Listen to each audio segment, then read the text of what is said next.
Hi everybody, Maureen Bonifin here from Affinity Grant Insights, here to talk to you today about grant consultancy and what it takes to be a consultant. So today I wanted to talk about how you get paid.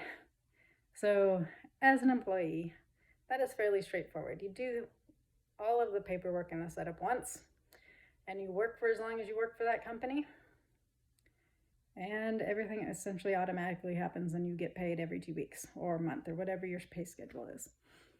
As a consultant, this is a much different space. You need to be ready to be dealing with contracts for every single client that you bring in. Especially if you're working on bigger projects like I work on, you don't want to just get a one-off invoice and payment system going, which you can do if you're willing to do that. But a lot of people who want on a bigger project and going to pay you a lot need a contract in place. And so you need to become comfortable with reading contracts, understanding legal talk, understanding what to look for that will make you liable or put undue stress on your business if for some reason something goes sideways and you have to be held to those rules and regulations in the contract. And if you're not comfortable with all of this, you need to find a lawyer for yourself or somebody who can help you with that space.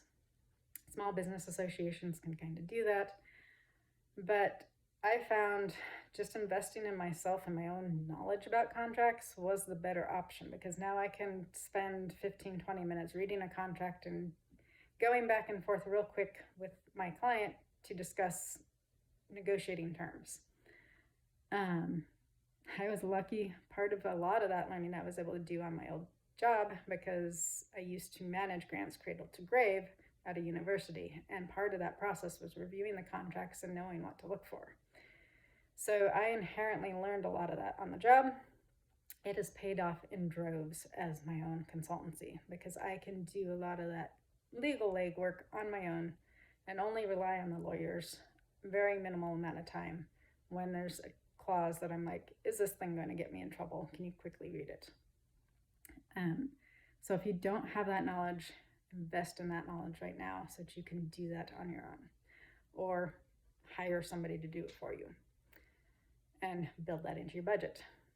So if you have any thoughts about grant consultancy or questions that you have about starting your own business, please drop them below or email me at affinitygrants.com. I also love talking about anything else grant related.